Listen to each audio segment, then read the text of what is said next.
Morning, everyone. Today, I will present the optimal strategy to launch our red onion and garlic cubes, which is known as aroma duo in the chosen host country, which is Qatar, a market ripe for premium convenience cooking ingredients.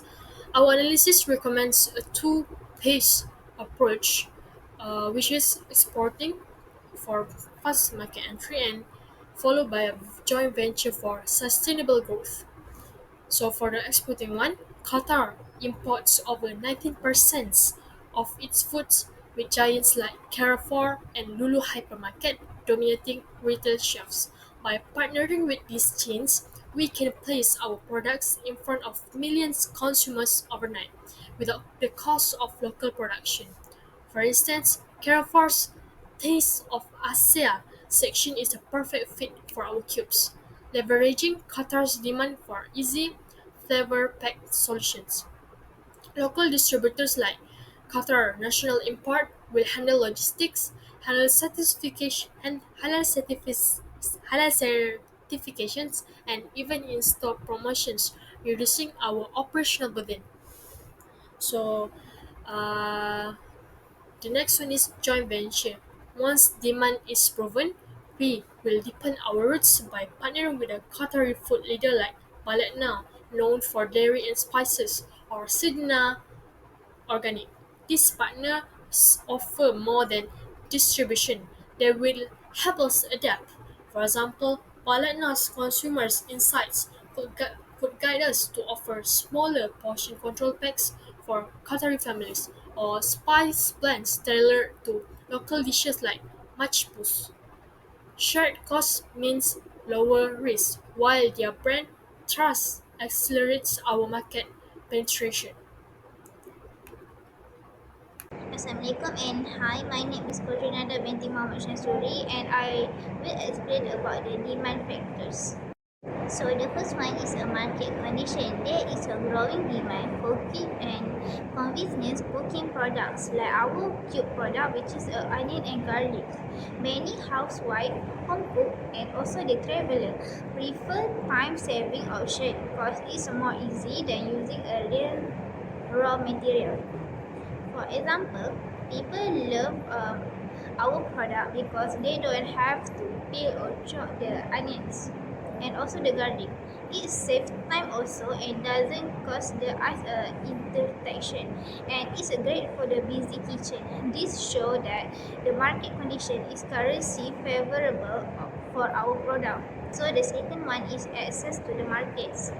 Our cube products is sold online, so it's easy access to a wide range markets. This also allow that our product is grow faster and also the reduce the operation cost and stay competitive in the market. Our customer that across the country, they don't have to visit our physical shop. This also allow that business grow faster, reduce the operating cost and stay competitive in the markets. For example, our customer from Johor, Sabah or Kelantan can order our products through Shopee and also Instagram. And we ship to them using the JNT. This show that our product easy to reach of our customer and have a good market access. So that's all from me. Thank you. Assalamualaikum, my name is Rawada binti Zainal, and for this part of the presentation, I will explain two political factors that influence why our company would consider doing foreign direct market or FDI. So for the first factor is government incentive. Some countries really encourage foreign businesses to invest by offering benefits. For example, we might get relief from paying certain businesses taxes at the beginning. That's really helpful for a growing company like our company, which is Aroma. So we may also have an access to startup grants or financial support, which can reduce the burden when entering a new market. On top of that, some government also provide infrastructure support, like helping us with warehouse space or logistic system. All of these incentives can help us lower our operating costs and at the same time reduce the risk of doing businesses in a new country. So for the second factor is trade barriers. Um, when we export our onion and garlic cube to another country, we may face the high import and export taxes. That can make our product expensive and harder to sell. On top of that, some countries have strict custom and food regulation, especially for food product like ours that doesn't contain any preservative. So by investing directly in those countries, for example, setting up a small facility inside the country, we can bypass those trade restriction completely. That allows for easier and faster market entry with fewer shipping delays and help us reduce compliance costs. In short, it is a smart move to make the whole process smoother and cheaper. So for the overall, both of these political factors can avoid trade barriers and receiving government incentive, and also give our company, which is Aroma, a strong reason to consider investing in another country through the FDI. So that's all from me. Thank you. Assalamualaikum, my name is Arina Marisa and today I will explain about the relevant type of foreign direct investment or we call FDI for our product, which is the onion and garlic cube. The type of FDI that best fits our business is vertical FDI. Vertical FDI happens when a company invests in a different stage of its production or supply chain in another country. There are two types of vertical FDI, which are backward and forward. First is backward vertical FDI. This is when a company invests in foreign suppliers to get raw materials. In our case, we may invest in farms overseas to grow onions and garlic. This helps us secure a steady supply of raw ingredient and reduce costs. Second is forward vertical FDI. This is when we invest in facilities or service that are closer to the final consumer.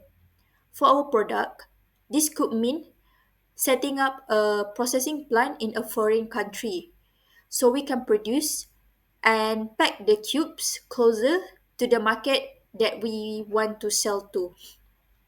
It could also mean opening a distribution center overseas to deliver our product faster to supermarkets or local sellers.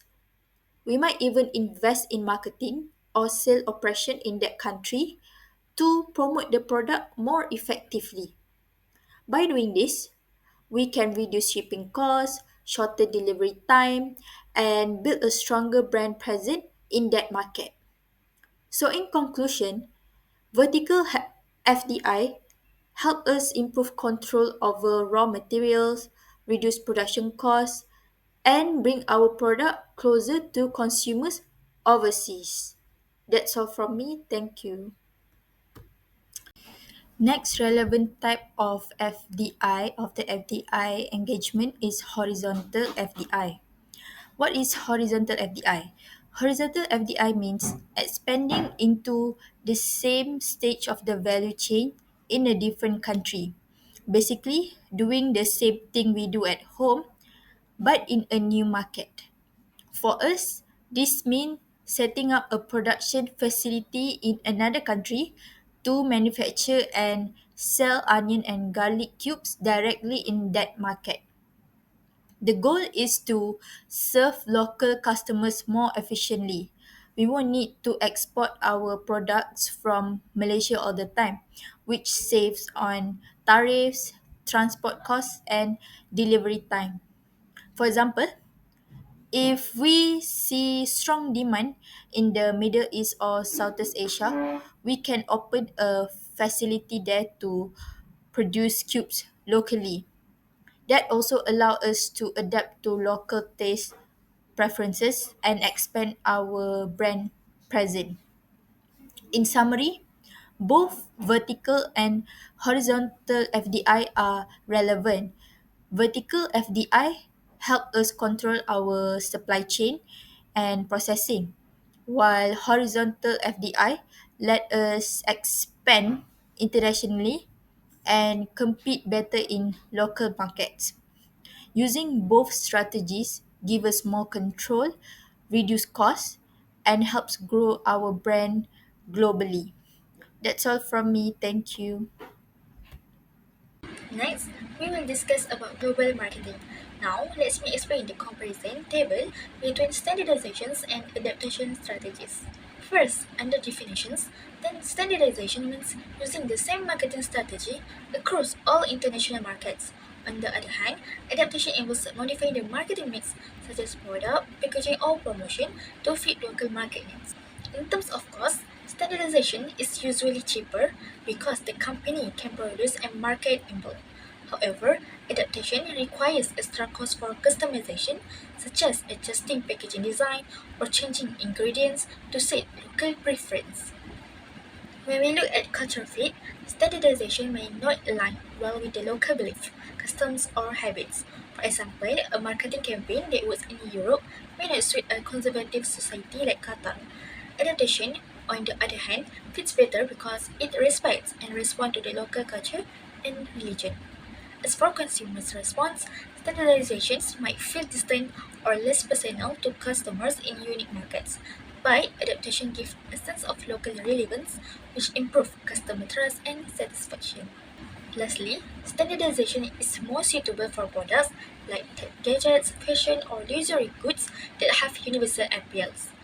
Meanwhile, adaptation is more effective for food, personal care, or daily use products, especially in markets where religious or culture sensitive such as Qatar. So, overall, this comparison helps us see that while standardization is efficient, adaptation is more suitable when cultural and religious factors are important, as in the case of Qatar. Now, let's move on to the second part of the discussion, which is about choosing the most suitable strategy for Qatar. Based on the comparison earlier, we have chosen adaptation as the recommended strategy. This is because Qatar is a market that is deeply rooted in Islamic values and cultural expectation, especially when it comes to food products. To succeed in this market, we must ensure our product is halal compliant with ingredients and production processes that meet local religious requirements. Another important factor is language.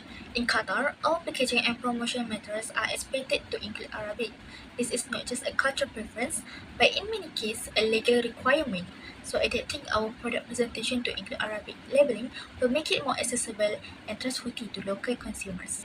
Qatari customers also place high value on premium quality, clean branding, and products that feel aligned with their lifestyle. By tailoring our product and marketing message to their expectation, we can build stronger emotional connection, brand trust, and long-term loyalty.